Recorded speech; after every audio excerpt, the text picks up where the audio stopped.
Fermerët e fushës së Maliqit, kryesisht në fshatrat Pirg dhe Zvirinë, po përballen me një situatë të rëndë në tregun e prodhimeve bujqësore. Qindra ton qep kanë mbetur stok, ndërsa mungesa e tregut po i detyron ata t'i hedhin ose t'i përdorin si ushqim për baktit. Prodhimi i këtij viti, që kërkon muaj të tërpune dhe kosto të larta, nuk po gjen blerës. Sipas fermerëve, çmimi me të cilën nuk kërkohet të shesin është shumë më i ulët se kostja e prodhimit, duke i çuar drejt humbjes së sigurt. Çfarë ka ndodhur me prodhimin tuaj? I mbollën për farë prap. I çuan ande nga rezervuari, kemi rezervuar jo atje në prit. I keni hedhur? Po çfarë? Se jodhët?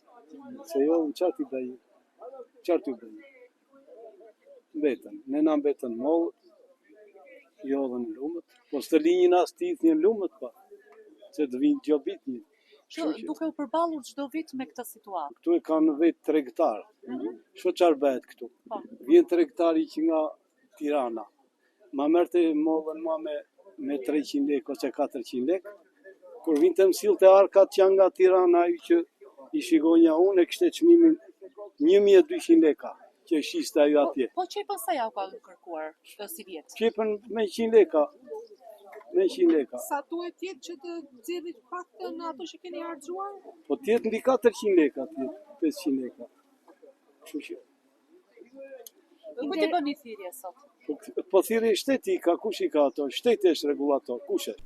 Fermerët denoncojnë dhe mungesën e kontrollit ndaj produkteve të importuara, të cilat sipas tyre po e nxjerrin jashtë loje prodhimin vendas. Ne prodhimin fut nga jashtë, e 1600 lekë, vitë hektar të marrin 200, atë 700, 800.000. Patate djalin dhe qepë, do thënë, e ka qitur me 200 lekë.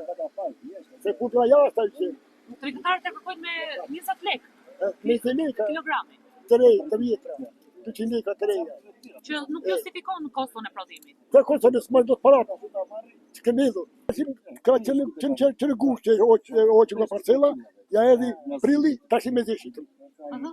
Me 200 lekë. Pjesën që mbeti pa shitur, u kalb, u hodh, Të gjendur pas zgjidhje, shumë prej tyre po dorëzohen nga bujqësia, ndërsa të rinjt po largohen nga vendi. Pasi e lumbët.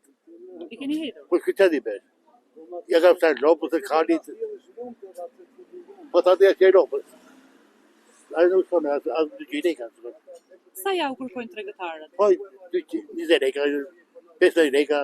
I ku janë dikë greqie. Këtë bëj. Të rinjt e kanë lënë fshatin. Të rinjt i ikën tërë, për ku ka të rinjt? Situata sipas tyre është e përhapur në të gjithë zonën, ndërsa mungesa e tregut dhe çmimet e ulëta po i detyrojnë fermerët të hedhin prodhimin. Nuk shkon malli, i kanë hedhur fshatarët. Janë dhënë. Kaq. Po pse kjo situatë? Pse mendoni se është kjo situatë? Po di unë. Nuk ka pasur treg për ta shitur? Çfarë treg ka pasur vini marrin me 200 lekë. Fermerët i bëjnë thirrje institucioneve shtetërore për ndërhyrje urgjente, duke kërkuar mbështetje konkrete për garantimin e tregut dhe mbrojtjen e prodhimit vendas. Në të kundërt, thonë ata, bujqësia në zonë rrezikon të braktiset plotësisht.